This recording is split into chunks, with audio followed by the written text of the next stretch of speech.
This is going to be a little overview of the origins of the coronavirus that created the COVID 19 uh, pandemic. I wanted just to go over this because a lot of people have asked me about what my opinions are of this disease, and I wanted to give some of the information that I kind of looked up along the way and just try to piece together a pretty solid narrative. Anyway, there's a lot of misinformation out there. There's a lot of saber rattling. There's a lot of good information out there as well. So it's really something that I want to kind of go over. This is a Nature, which is a well respected scientific journal, peer reviewed and all of that. It's got up here in the list of the authors, you've got Peter Daszak, which is from the Eco Health Alliance NGO, and then Jing Li Shi, or Shi Jing Li, depending on how you want it. She is considered the Batwoman out of Wuhan. So she goes to the caves and goes out and gets the bats and brings them in and all that sort of thing. They consider her the Bat Lady. She's one of the world's foremost experts on bat coronaviruses. So what they've done, this is an article where isolation and characterization of a bat SARS-like coronavirus that uses the ACE2 receptor. So they took two SARS COVID cellular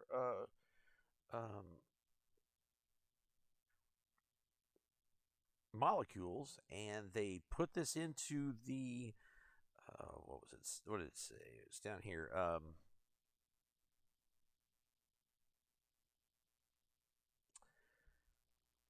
They did testing where they gave these intermediate hosts the information that was necessary to make it for direct human infection. Okay? Or at least it's a good version of one that would test this. Now, this is the very early stuff. So they're taking the viruses that they've gotten from the Wuhan. It's actually not Wuhan. It's Yuan, I think is how you pronounce the province where there's caves, and this lady goes and collects the bats. So from this we see a clear connection between an American-based NGO that's a public health NGO. So what they're doing is they're taking these natural viruses and turning them into viruses that are monster viruses or human activated viruses or what have you. Now, this is a range of testing that they call gain of functioning testing. So, GOF, or gain of functioning testing. And these things that we were doing with China sparked off uh, a scientific revolt, if you will. Governments, funders, and regulatory authorities, they are urgently addressing, and this Simon Wade Hobson, that's why I kind of picked this article.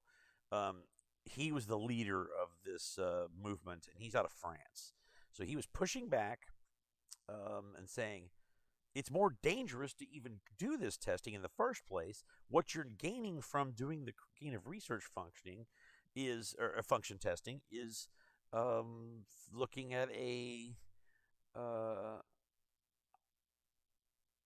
disease or a virus that actually is different than what it will evolve to.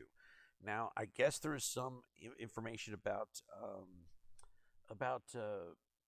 different methods, and just learning more about the viruses probably does have some sort of positive effect. But if you don't have these viruses normally transmitting from the bats directly to or through a intermediate host to humans, then you're likely not going to have a very rough pandemic. Usually, the first time it jumps, it just isn't ready for prime time as far as going from human to human. So we'll go to the next one. Now, this was kind of a response. They were kind of pushing back, saying, we need to stop this. They had a couple of accidents, and in America, in China, I mean, there's been a lot of different things. There was specifically a anthrax um, uh, set of mistakes that were made in some of the labs in America. But the next step from this was going from getting a relatively close source, or we know that a disease like SARS was actually in um, human to human transmission, but it wasn't very far. It didn't go very far because, well, I guess it was easy to track and that sort of thing. But now they are genetically engineering by putting and testing with human lung tissue the ability to spread, and it's in vivo and in vitro in this case. So this is definitely pushing the boundaries of what is considered safe. Now, guess who's one of the most high profile supporters of this gain of functioning testing? You guessed it, Anthony Fauci. So anyway, the pushback that happened sparked the federal government in America to go ahead and doing due diligence to assess the risks and benefit of life sciences gain of function research. Now that's kind of a bland title, but in essence, this was during Barack Obama's White House. This was late in 2014. Department of Human Health or Health and Human Services, which NIH is under that, which Fauci's area is below that. Anyway, following recent biosafety incidents at federal research facilities, the U.S. government has taken a number of steps to promote and enhance the nation's biosafety and biosecurity, including immediate and longer-term measures to review activities specifically related to the storage and handling of infectious agents. So this is part of a review. They have banned all research in gain-of-function testing. So I guess they say a pause. The U.S. government will institute a pause on funding for any new studies that include certain gain-of-function experiments involving influenza, SARS, and MERS. Specifically, the funding pause will apply to gain-of-function research projects that may be reasonably anticipated to confer attributes to influenza, so adding functionality to MERS or SARS viruses, such that the virus would have enhanced pathogenicity and or transmittability in mammals via the respiratory route. So this is interesting. Late 2014. Ban on government services. So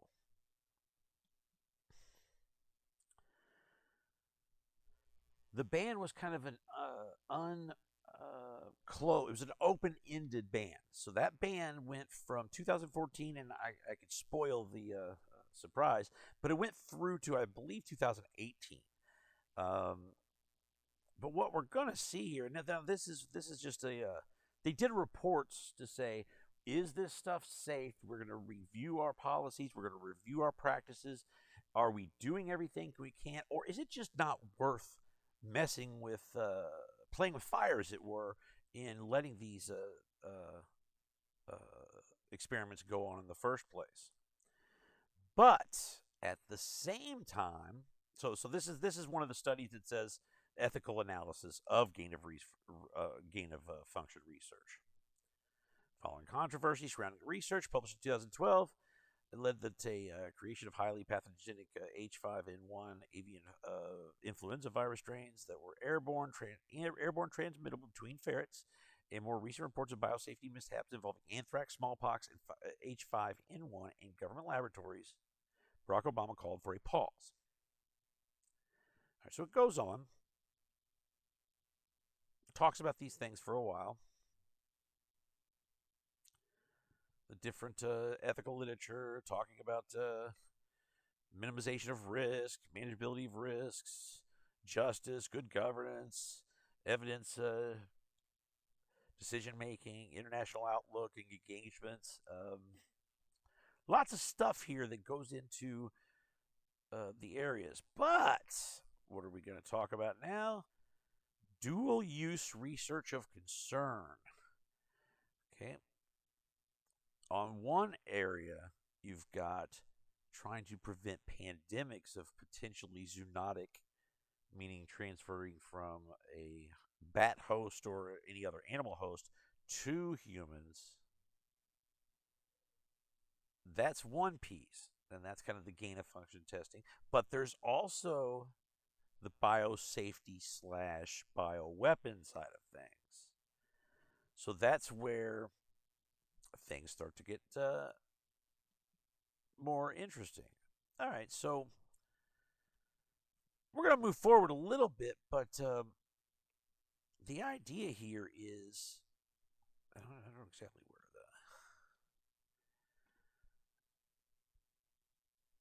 the. Okay, so everybody goes through this. They've paused funding.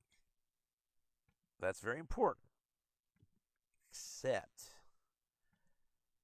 the problem with that is, did they pause funding? Oh, where is this? This is the most important part.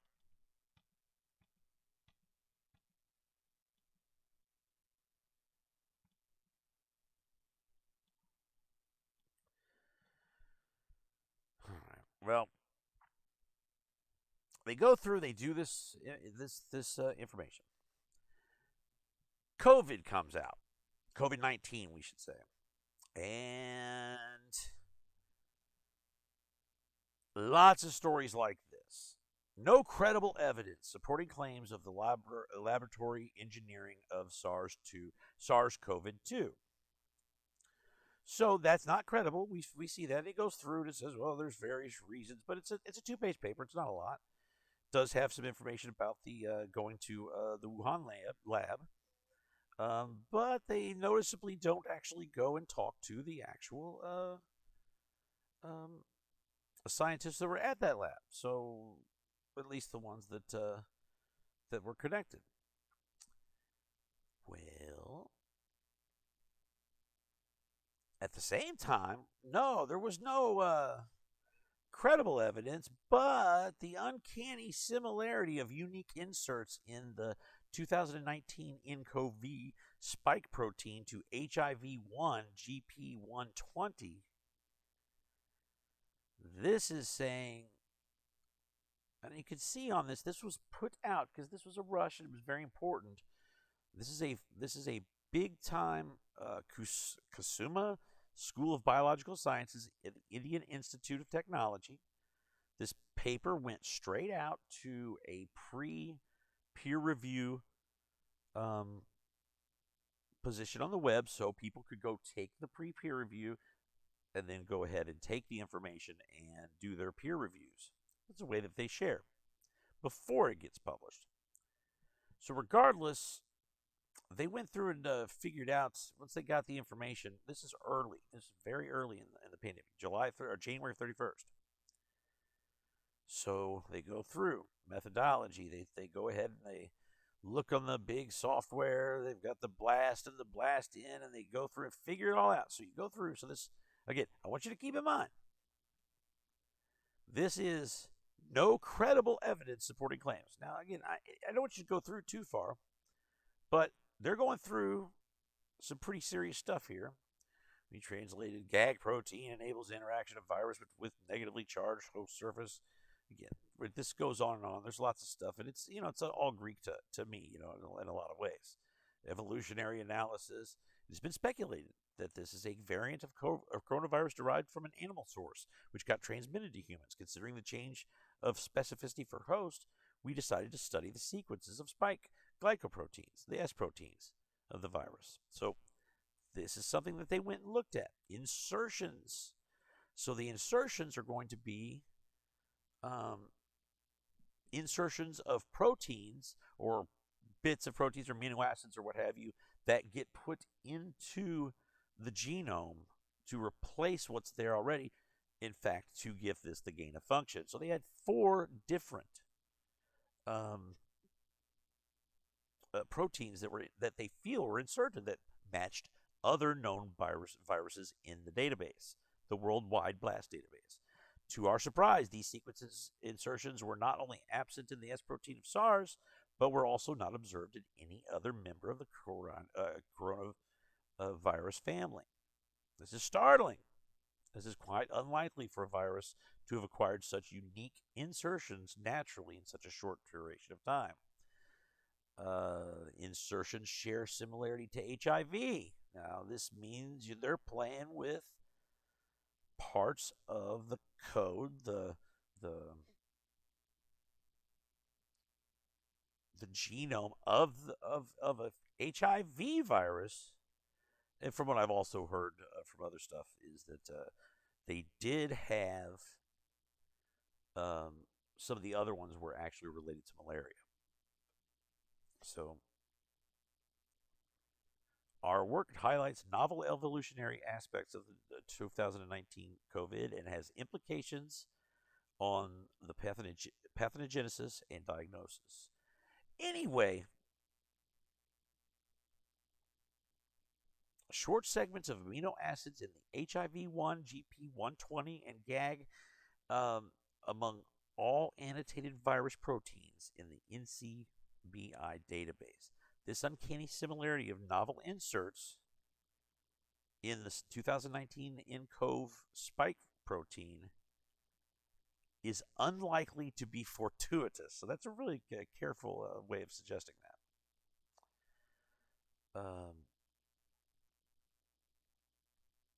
Anyway, again, want to go back to this. No credible evidence. It basically went out that said, there's pictures of gals eating bats at the Wuhan market, and they're cleaning the Wuhan market at this time and everything. Well, there's no credible evidence. Now, that was a pretty credible looking paper anyway.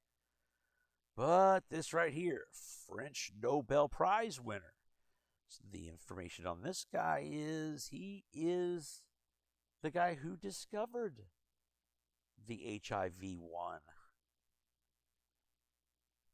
genome, the virus, the what makes up that virus. The controversial, now they're saying he's controversial, French Nobel Prize when he won that prize for the discovery of the virus that causes AIDS.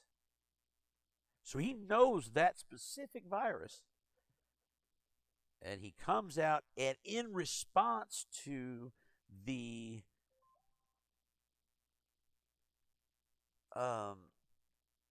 pre-publication paper done in India by Prashant Pradhan, he actually comes out and says it straight up.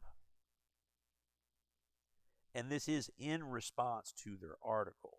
So again, we're still there. If you look at it, no credible evidence. You go through and look at it. There's no credible evidence. But, it's kind of weird that way. What I want to point out is the unusual features that we're talking about. These are real. There are verified stories, more than one, of people coming in and doing the lookups, doing the science, if you will. So something doesn't add up. All right. This is a lot more information going forward. Keep in mind, there's a whole lot of back and forth, saber rattling, as I was saying earlier. If you look at this, and this is from Science, another highly, highly respected peer-reviewed scientific journal. So, what I should point out here is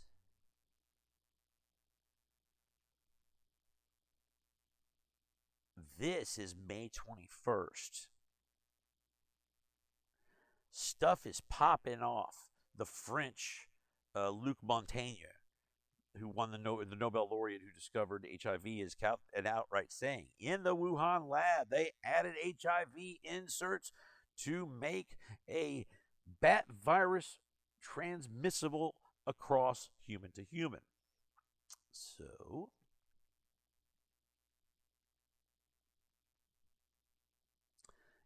increasing rhetoric between China and, if you remember this was when China was putting out information back and forth saying, well, this came from American soldiers, and Trump would come out and say the China virus, and all of these things are very important to note.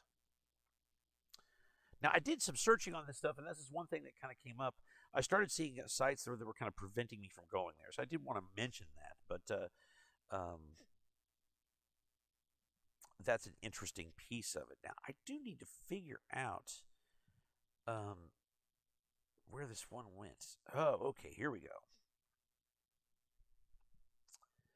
All right, this one is the one I was looking for earlier. Now, if you could see it. So, this is the one really I wanted to focus on because it, where did it go?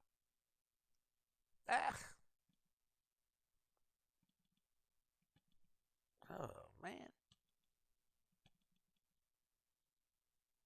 Where did it go?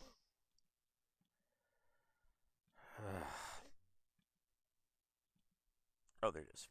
Okay.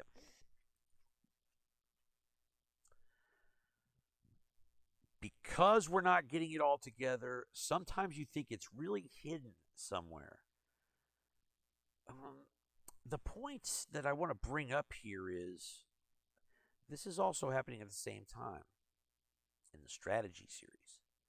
Focus on defense and international security. Why the U.S. outsourced bat virus research to Wuhan. So now this is starting to look like, well, someone in the know with a smoking gun. The abstract.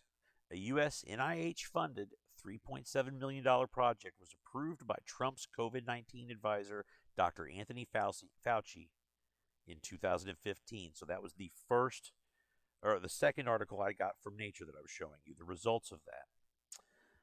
What was going on there was Ralph Barrick from University of North Carolina, Chapel Hill, was working with Xi Jinping, the Bat Lady. So they funded this $3.7 million after the Obama White House imposed a ban on monster germ research. Again, that was what I showed you earlier from the Obama White House page.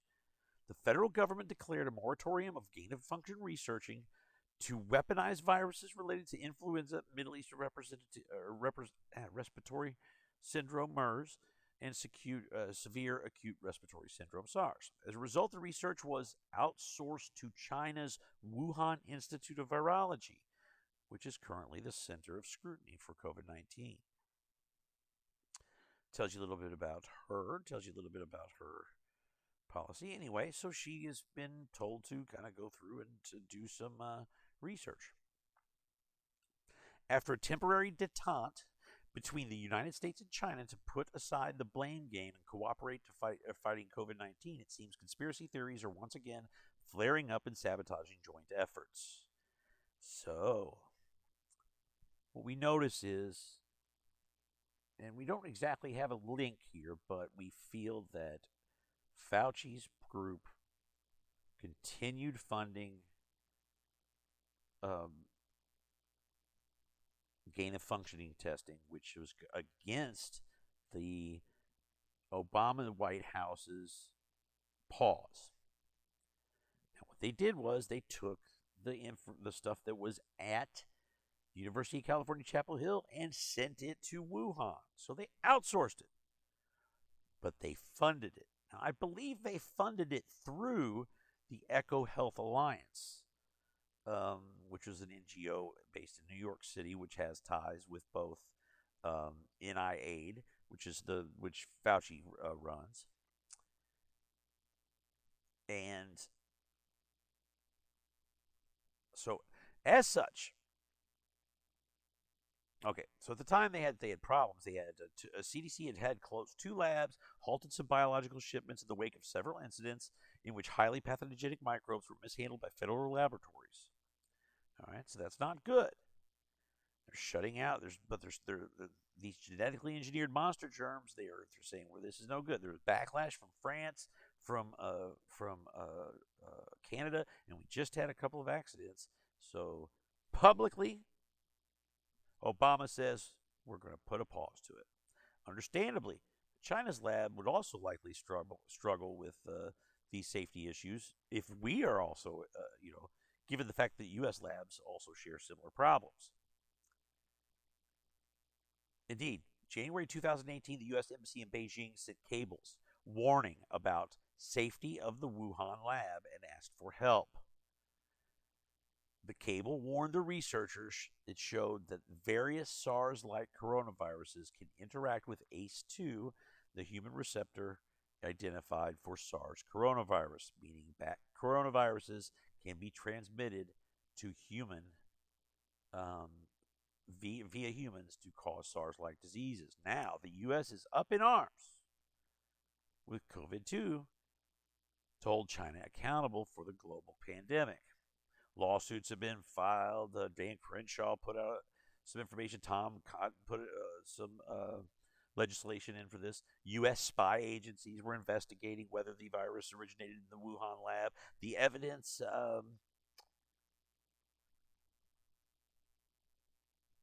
Lou Dobbs said if they find it's a biological weapon from China, then we should go to war. We should declare war on them. This is a very key sentence here.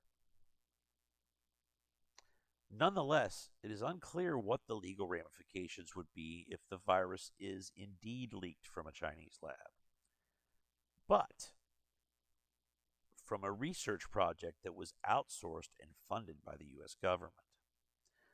So if there is a government ban in 2014 on federal funding being used for gain-of-function research, what are the federal compliance and ethical issues surrounding the fact that NIH, Fauci, specific area. Now, he was trying to continue this research, and he has been a big proponent of it.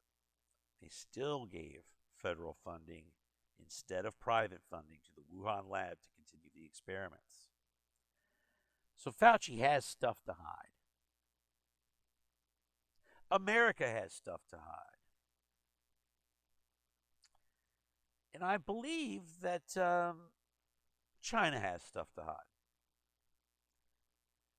So for now, the Trump administration is investigating the $3.7 million taxpayer money that went into the Wuhan lab. Matt Gaetz called for immediate end of the funding. Nonetheless, there still needs to be better oversight. And from there,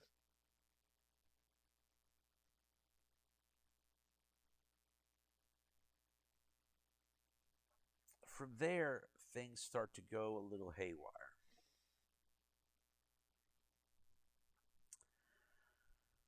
They're going to cut the funding. Trump did end up cutting the funding. Nobel laureates and science groups demand NIH review decision to kill the coronavirus grant. So now people, the EcoHealth Alliance, Peter Daszak, he's coming back and saying, we need this very quickly because this is very important, but they were keeping us away from there.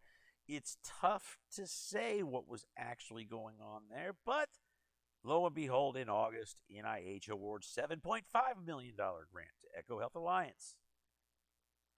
And that is to be funded through kind of like a shell company, if you will, to the Wuhan lab. All right, now here we're back. So again, the hostile rhetoric is legit. But today, all right, it wasn't today, it was actually a couple days ago, in the New York Times, of the dozens of coronavirus vaccines being tested worldwide, the one under development at the University of Queensland was the first to be abandoned. Friday, $750 million plan for a large order of locally developed coronavirus vaccine after the inoculation produced false positive test results for HIV in some volunteers participating in the study. So this was developed. This was abandoned because I want to see where it says this.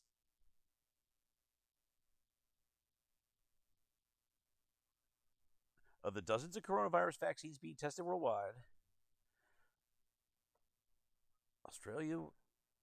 the Australian one was the first to be abandoned. Said the experimental vaccine appeared to be safe, but the false positive risked undermining the trust. Scott Morrison on Friday said the government would compensate for the doses that were going to be made with AstraZeneca or the Novavax vaccine.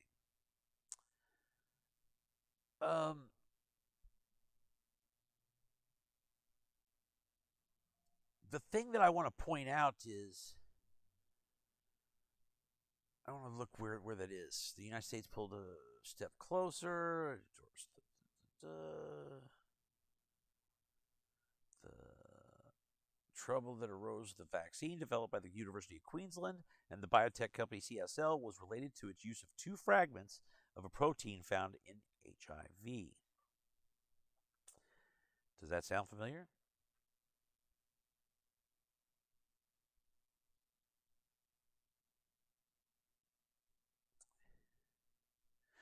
The use of the HIV protein posed no risk to infecting the volunteers, the researchers said, but generation of the production of antibodies recognized at higher levels than the scientists expected.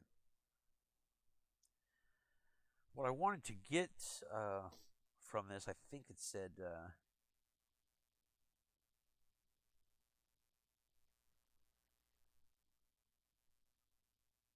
exactly how they made it, because this is a unique style of vaccine they're putting out there. Prominent protein-based vaccines include the one made by Novavax and Clover Biopharmaceuticals.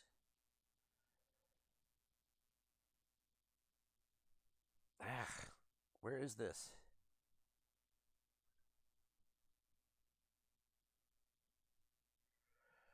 So it's just there's different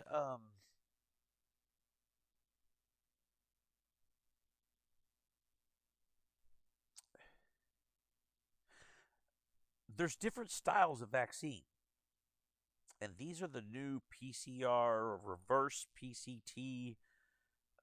I can't remember what they're called, but there's some information in here that I wanted to look for.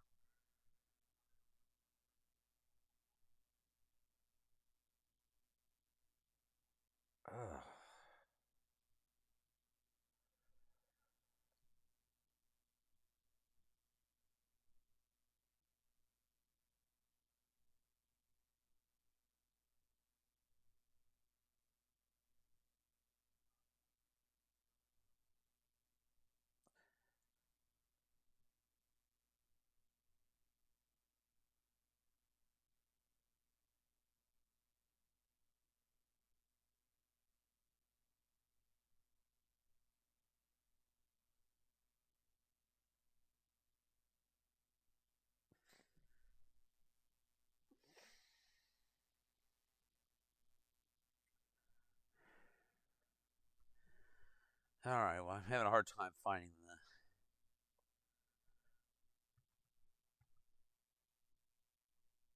specifically what I was looking for in that article.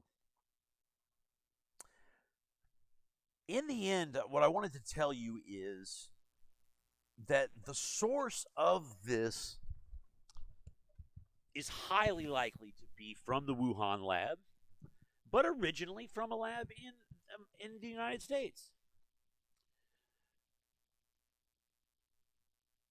To placate the international backlash, we have a situation where we publicly ban this style of research. At the same time, we're mishandling the dangerous viruses internally to the United States. So how can we expect the same thing from China? Now, that is not to say that the Chinese weren't wrong for letting this virus out. They've also had access, and I've seen some other studies that suggest that this virus has had plenty of time and plenty of work in studies with different populations in the Wuhan lab. The fact that the new style of vaccines were taking a version of the virus and then kind of reverse printing it, and it did in fact start setting off HIV test in the people who were working on it, does suggest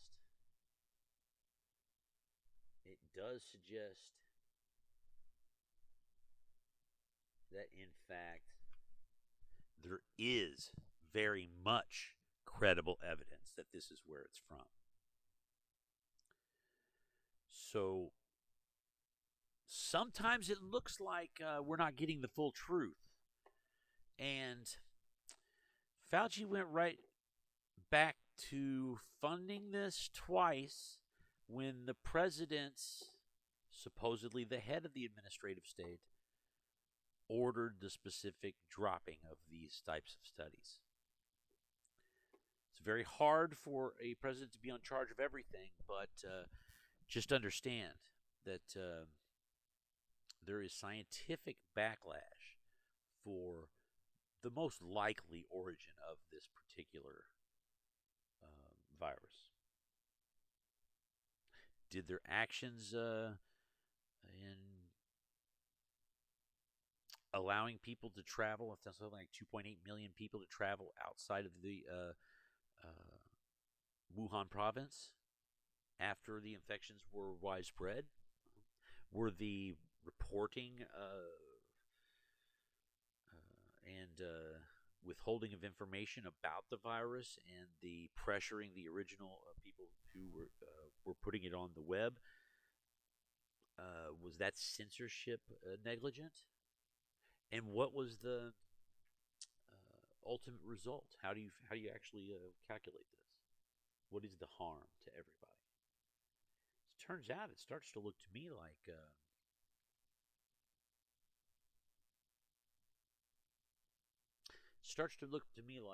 there's some serious malfeasance going on.